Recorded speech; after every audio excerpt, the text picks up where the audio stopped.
say is that the candidates would go to those 28 counties and expect to get all the votes out of those 28 counties. No, but they would get more money, they would get more votes per return dollar. That's actually not true. It's the exact Okay, opposite. where we're going to go now, I'm going to interrupt this. I've had that one before. You can't get through a slide here. Well, the thing is, what we're actually talking about are the merits. They We're would show talking, up in Roy or Mosquero. As a guy that's run campaigns since 1992, make a living doing that, I can assure you that if I'm going to get my bang for my buck, I'm not going to go to New York City, okay? I'm going to go to Eden, Oklahoma, or Boise, Idaho. Albuquerque, New Mexico. I'm not going to go to LA. I'm not going to go to Seattle. I'm not going to go to Miami. If you want to just talk dollars and cents, it's not Chicago that I'm going to go to. It's Santa Fe, New Mexico that I'm going to go to. It's South Dakota, North Dakota. It's cheaper. Just cheaper. Points per thousand. County Clerk Lynellens had another observation question, and then we're going to move on. This is such a rational and straightforward solution to the problem of the Lake Group College. Why are we having such a complicated discussion? Okay, you can't speak anymore.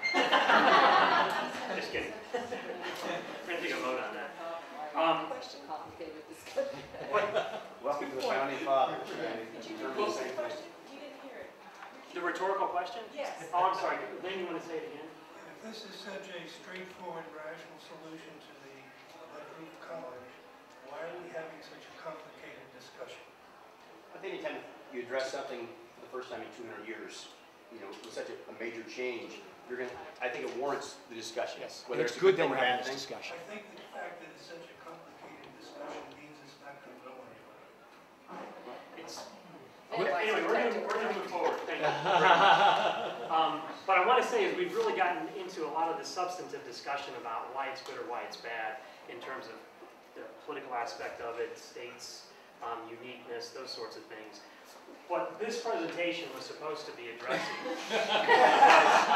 was the nature of what compacts are, and to try to come up with some conclusions as to whether or not compact is something that is a viable alternative to a constitutional change. I don't want to interrupt it or take us off subject. I just want to ask if maybe based on what you've presented so far, we could maybe have a sort of take a litmus test of consensus. Because I know for me personally, I hear everything you're saying, and it's clear to me that it's totally within our power in the state and with other states to do this if it was something we would do. And I don't know if you feel like there's more that you need to elaborate on at this point, but. Well, I guess one of the things that I wanted to try to get through on this is talk about compacts and have everyone on the same sheet of music saying that a compact is not an obstacle to what we're talking about doing here. Right. The compact, as a legal entity, is not the problem. There are other issues, and that's what everyone's really been addressing here. There are other issues that have to be addressed. But in terms of the legal structure, there's not a problem with doing this with a compact. I mean, if everyone sort of says, yeah, you're right, there's not a problem with doing this compact, then we can move on and really... I think we'll say that. That would be my guess. Whether it's a good idea. That's a separate, That's right. different argument. Right. Different argument. It's can you versus should. I agree with that the states have the power and everything, but I have a question about what you said, that the individual or state may challenge. What are the standing limitations to a challenge to a compact like this? I'm glad that you brought that up, because that gets into some of the procedural and administrative questions that we have. One of them having to do with, if you have a compact of states, you've got this group of states. I was going to use that drawing board. Let me grab this real quick. Well, while you're doing that, there is one caveat. This is the kind of compact where you have to ask the Congress to approve. You have to go to that. It is so incredibly significant and overarching and powerful. You have to go there.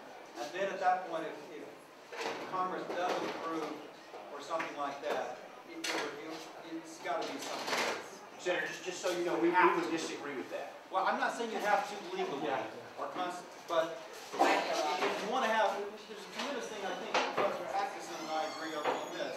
Legitimacy is a fundamental, for a political scientist, legitimacy is a fundamental hallmark of a state. Absolutely. And if you don't go to Congress on a constitutional provision something so incredibly significant, then you're not trying to ask the legitimacy test. And I don't think Congress would approve it. But that's a different, That's another story. That is, when we don't, you're right, we don't have that answer, the only time to tell that. But it's our intent, when the time comes we get to 270, we are going to make a stop at Congress to go after and that. it probably should be contained within the proposal itself, that it's subject to congressional approval per that provision of the Constitution.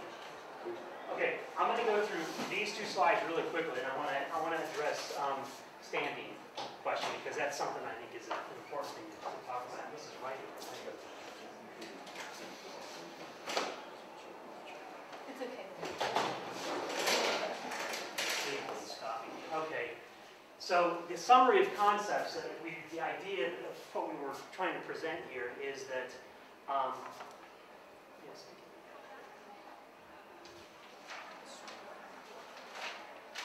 Okay, so we started out, we talked about, it's compacts are in the U.S. Constitution, it's legal, it's constitutionally legal, it's basically a contract, and it's something that's enforceable in courts. States aren't allowed to pass laws that hinder contractual obligations. They exist right now. We have, New Mexico participates in a whole bunch of different compacts out there. They, generally speaking, they're enacted in the same manner as state law, but we've talked about some of the other, there's sometimes Congress and the President enforce them on people, although respecting what Representative Gentry said, there's a negotiation process. It's meant to address an issue that by its nature requires one or more state participant. And again, we talked about that as state boundaries where they're contingent in nature. And we talked about that in a little more detail. They have the force of state law, it binds state officials. It's enforceable in court. It's a binding contract between states. States can't enact laws that conflict with the obligations of the compact, and withdrawal is permitted in accordance with the provisions of the compact. You ask about the termination, the end of them. Again, that's something that's built into the compact itself. Some of them have sunset provisions. Others just, there's no longer a need for them because the boundary dispute was resolved. So if, from a conceptual standpoint, if we're all on the same page that this could fall within the framework of the compact, then we've covered that part of this. One of the things that gets into the question then that Professor Cedillo Lopez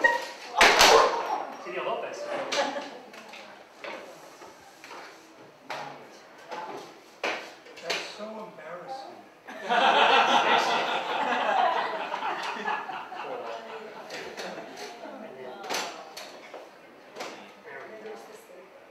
Thank you.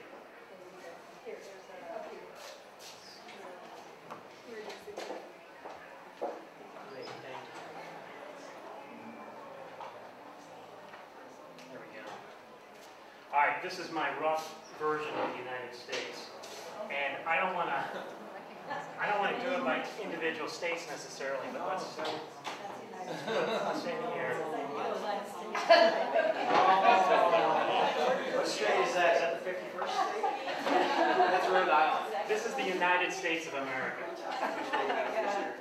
Was this what they proposed in that first compact? This is a whole different compact that you're talking about. Or if this is the US, it's dead on arrival. Okay.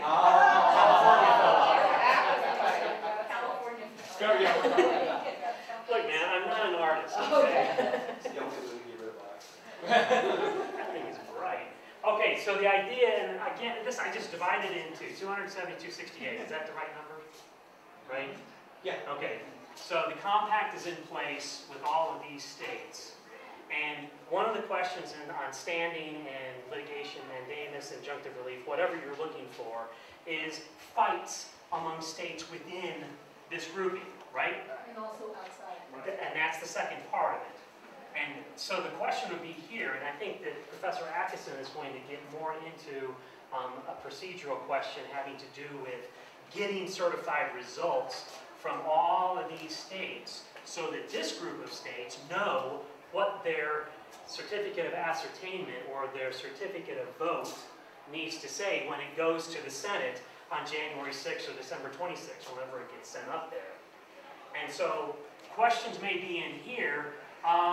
New Mexico goes red, country goes blue. New Mexico, so this is country is blue, the state is red, and New Mexico says we're red, we went red, and we're going to stay red. It doesn't matter what the country went. We're gonna award our electoral votes based on the way the state voted, right? That's one of the debates that came up. That's an issue that is an enforceability issue within the compact. Okay. Is New Mexico a member of the compact? Yeah, I'm putting New Mexico in here. I just divided it in two because I don't have New to write Mexico doesn't want to do it. They Plus, our state law says we can't. I'm assuming that our state law has been changed, Okay. and we're part of the compact, right? That's what this The means, state law sorry. says electors must vote for the winner. Yeah, you have like a $1,000 penalty or something if you're. It's a fourth-degree felony, whatever that means. I think you can go to jail. Well, okay, the picture I'm trying to paint here for purposes of standing in jurisdiction is if New Mexico adopts this and becomes a member of the compact, disputes within the compact versus disputes outside the compact, this group here cannot award their electoral college votes until they know how everyone else has voted. You got to have certified votes from every other state.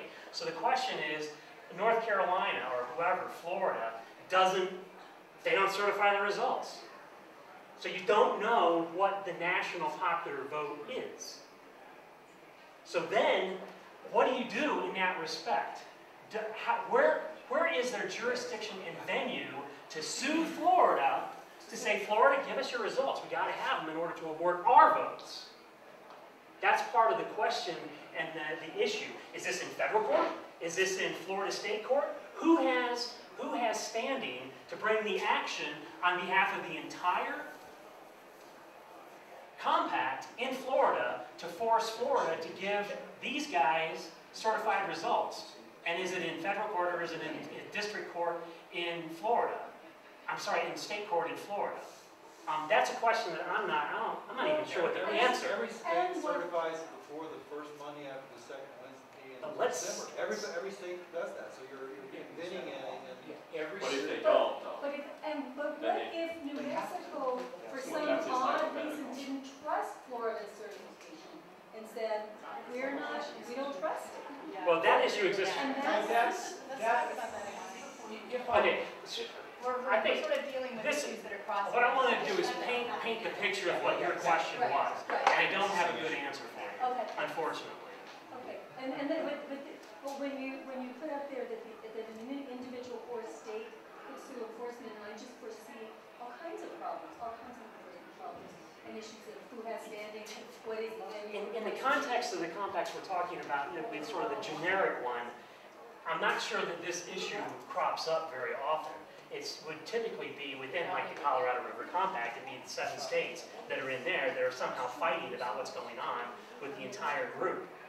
This is a slightly different twist on things because the compact states are relying on stuff from the non-compact states. Okay, this is where. Jan, quick question. And I'm not an attorney, so I don't know if I'm going to use the correct terminology, but the last time a federal election was, or I should say presidential election was an issue in the Supreme Court, to my knowledge, well, I don't know. So my question is, do we know if other states filed amicus briefs or whatever, either in support or against the decision of Florida, was it the Secretary of State or the state legislature in terms of their decision to discontinue the recount? I mean, because wouldn't that be the same thing under the current system? Were there any other? Go ahead. Well, yeah, I don't recall a specific one, but the thing is, we're dealing in hypotheticals here of things that didn't happen in 2000. You got to rely, I mean, I firmly believe that secretaries of state and election officials throughout the country take their job seriously. I do too. Sure Yeah, they do. exactly. Like Secretary says. And every state on its own books has laws and administrative procedures regarding the counting of their votes, the canvass, and the original statement of the vote. It's typically the end of November, give or